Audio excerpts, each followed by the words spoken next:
धर्मप्रिय बंधुओं, जय जिनेंद्र। मेरे इस चैनल में आपका स्वागत है। आपका बहुत प्यार इसलिए मुझे मिल रहा है। मैं 24वीं पुराण के अंतर्गत आज सुपार्श्वनाथ भगवान के जीवन परिचय का कुछ वर्णन करूँगा। श्री सुपार्श्वनाथ भगवान 7वें तीर्थंकर हुए। इनका वर्ण हरित वर्ण था और इनका चिन्ह स्वास्तिक का चिन्ह था।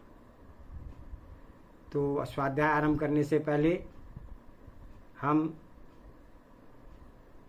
मंगलाचरण करते हैं।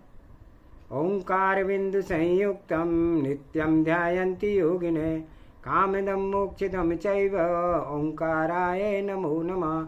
अविरल शब्द घनभुगा प्रक्षालति सकल भूतल मल कलंका मुनि विपार्षित तीर्था सरस्वती हरतो नो दुर्तान अज्ञान तिमिर अंधानाम ज्ञान अंजन शलाकया चक्षुषी उन्मीलितम येन तस्मै श्री गुरुवे नमः।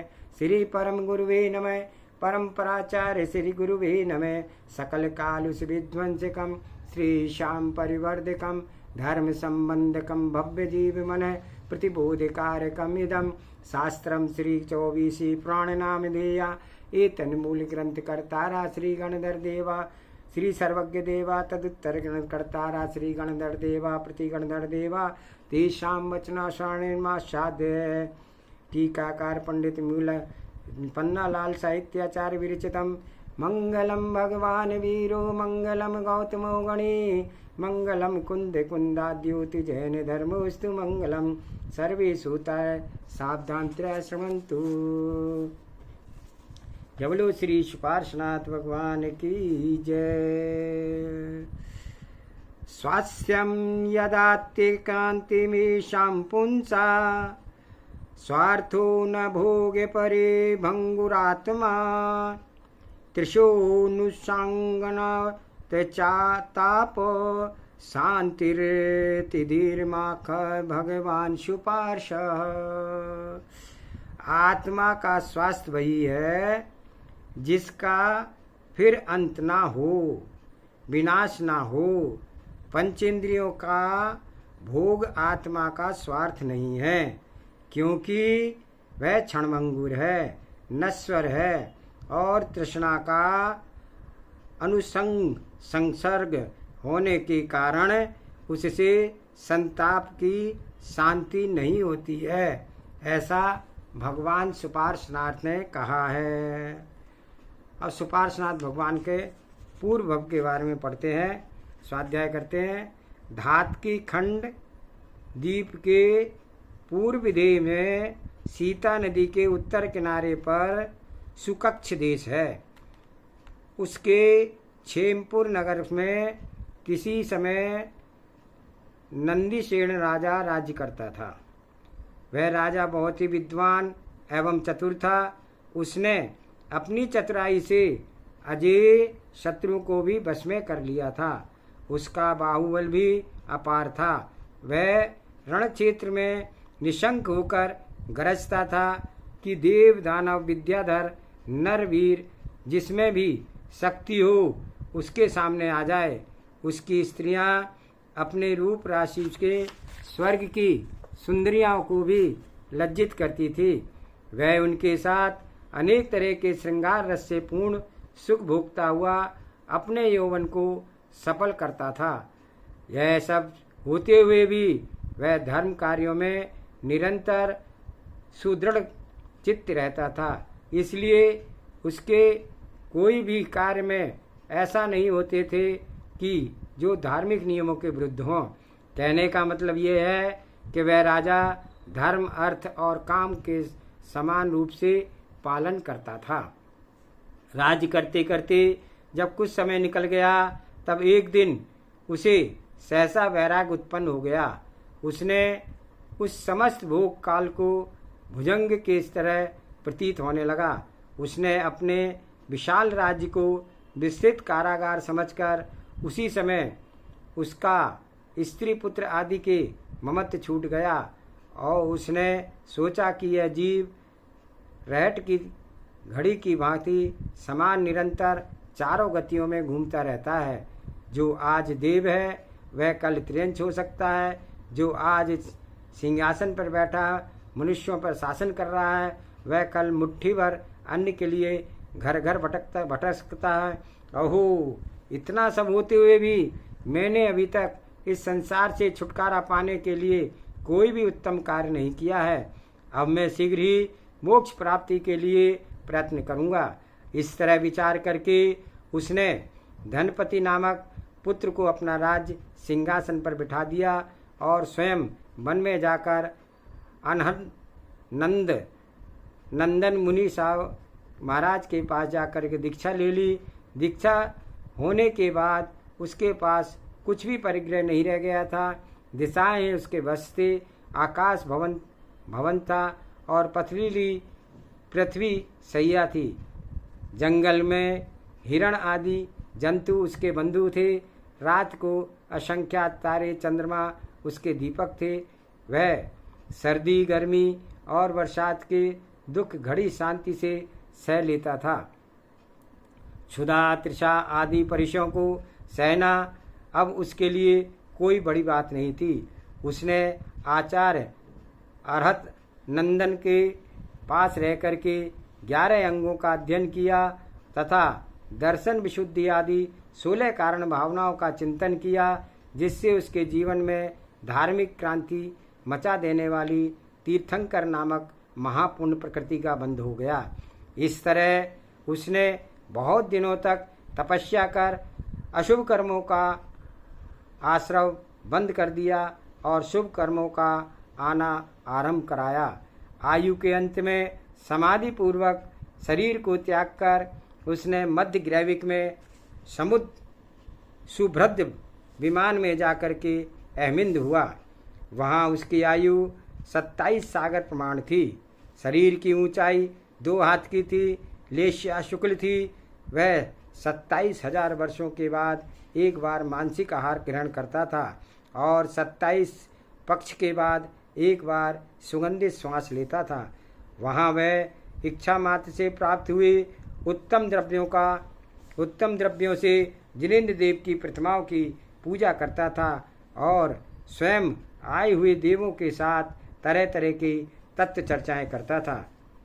यह जो कहा गया कि सुख में जाता हुआ काल मालूम नहीं देता, वह बिल्कुल सत्य है। अहमिंद को अपनी बीतती हुई आयु का पता ही नहीं चला। जब उसकी केवल 6 माह की आयु बाकी रह गई तब उसे मणिमाला आदि वस्तुओं की न्यूनता दिखाई देने लगी। इससे उसने निश्चय कर लिया कि अब उसे तो बहुत शीघ्र ही कूच करना नरलोक में जाना होगा। उसे अपनी विशाल आयु बीत जाने का आश्चर्य हुआ। उसने सोचा कि मैंने अपना समस्त जीवन यूं ही बिता दिया, आत्मकल्याण की ओर कुछ भी ध्यान नहीं दिया आदि विचार करने से उसने और अधिक मात्रा में जिन अर्चा आदि के कार्य शुरू कर दिए। वह अहमिंद ही अगले भव में भगवान सुपार्श्वनाथ होगा। अब वह जहाँ उत्पन्न होगा वहाँ का हाल सुनिए। जम्बूद्वीप के भरत क्षेत्र के काशी नामक देश है। उसमें गंगा तट पर वाराणसी बनारस नाम का एक नगरी है। उस समय उसमें सुप्रतिष्ठित नाम के राजा राज्य करते थे। उनकी महारानी के नाम पृथ्वीसेना था। दोनों दंपति सुख से रहते थे। उनके शरीर में ना कोई रोग था, ना किसी प्रतिद्वंद्वी की चिंता थी।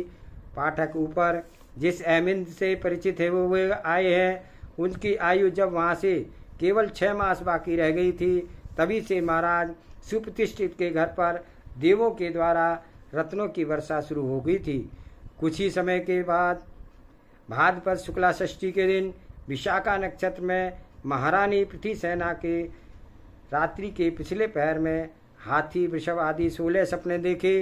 अंत में मुंह में प्रवेश करता हुआ एक सुरम्य हाथी देखा। अर्थात उसी समय वह अहमिंद्र देव पर्याय से छोड़ करके माती प्रतिसेना के घर में आया। प्रातः होते ही जब महारानी ने पतिदेव से सपनों का फल पूछा, तब उन्होंने हर्ष से पुलकित होकर कहा कि प्रिय, आज तुम्हारे स्त्री जीवन सफल हुआ है और मेरा गृहस्थ जीवन भी निष्फल नहीं हुआ। आज तुम्हारे घर में तीर्थंकर पुत्र ने अवतार लिया है। यह कहकर रानी को तीर्थंकर के अगण्य पुण्य की महिमा बतलाई। पतिदेव के मुख से अपने भावी पुत्र की महिमा सुन करके महारानी का हर्ष का पार नहीं था। उसी समय देव देवियों ने आकर के सुप्रतिष्ठित महाराजा और प्रीतिप्रिया महारानी को खूब सत्कार किया। स्वर्ग से लाए हुए वस्त्राभूषण उन्हें अलंकृत किया और उनके अनेक प्रकार के गर्भारोहण के उत्सव मनाया। इंद्र की आज्ञा से अनेक देव कुमारियां माता की सेवा कर रही थी। जब क्रम से गर्भकाल का दिन पूर्ण हो गए, तब प्रतिसेना ने ज्येष्ठ शुक्ला एकादशी के दिन अहमिंद्र नाम के शुभ योग में पुत्र रतन को प्रसव किया। पुत्र की कांति समस्त पृथ्वी ग्रह में प्रकाशित हो गया। इसलिए देवियों ने जो दीपमाला जला रखी थी, उसका केवल मंगल सुचार मात्र ही प्रयोजन रह गया था। जन्म होते ही समस्त देव अपने परिवार के साथ बनारस आए और वहाँ का बाल तीर्थंकर को लेकर सुमेरु पर्वत पर ले गए। वहाँ उन्होंने पांडुक वन में पांडुशिला पर विराजमान करके जिन बालक का क्षीर सागर के जल से महाभिषेक किया। वहीं गद्य पद्यमयी भाषा से उनकी स्तुति की। अनंतर वहाँ से पुनरागमन करके पुनः जिन बालक को माता पिता की गोद में दे दिया। बालक का मुख चंद्र देखकर माता प्रतिसेन का आनंद सागर से लहराने लगा। महाराज सुप्रतिष्ठित के परामर्श से इंद्र ने बालक का नाम सुपाश रखा। उसी समय इंद्र ने अपने तांडव नृत्य से उपस्थित जनता को अत्यंत आनंदित किया। जन्मोत्सव के उपलक्ष्य में वाराणसी में की जो सजावट की गई थी, उसके सामने पुरंदरपुरी, अमरावती आदि बहुत ही हे मालूम पड़ती थी। महोत्सव मनाकर देवलोग अपने अपने स्थानों पर चले गए, किंतु इंद्र की आज्ञा से कुछ देव बालक का रूप धारण करके निरंतर भगवान सुपार्श्वनाथ के पास रहते थे, जो उन्हें तरह तरह की बाल चेष्टाओं से आनंदित करते थे। महाराज सुप्रतिष्ठ के घर में बालक सुपार्श्वनाथ के लालन पालन में कोई कमी नहीं थी। फिर भी इंद्र स्वर के मनोविनोद के लिए कल्पवृक्ष आदि के फूलों की मालाएं, मनोहर आभूषण और अनोखे अनोखे खिलौने आदि भेजा करता था। बालक सुपार्श्वनाथ भी द्वितीया के चंद्रमा के समान बढ़ रहे थे। उनके मुख पर निरंतर मंद मुस्कान रहती थी। धीरे धीरे समय बीतता गया। भगवान सुपार्श्वनाथ बाल्य अवस्था पार कर कुमार अवस्था में पहुँचे और फिर कुमार अवस्था पार कर युवा अवस्था में पहुँचे। छठे तीर्थंकर भगवान पद्मपुरु के मोक्ष जाने के बाद 9000 करोड़ सागर बीत जाने पर श्री सुपार्श्वनाथ जी का जन्म हुआ। उनकी आयु 20 लाख पूर्व थी और शरीर की ऊंचाई 2 से धनुष की थी। वे अपनी कांति से चंद्रमा को भी लज्जित करते थे। जन्म से 5 लाख वर्ष पूर्व बीत जाने पर उन्हें राज्य मिला। राज्य पाकर के उन्होंने प्रजा का पालन पोषण किया और सतत सज्जन अनुग्रह का और दुर्जनों का निग्रह का ध्यान रखते थे। उनका शासन अत्यंत लोकप्रिय था, इसलिए उन्हें जीवन में किसी शत्रु का सामना नहीं करना पड़ा। सुप्रतिष्ठित राजा ने आर्य कन्याओं के साथ उनका विवाह किया।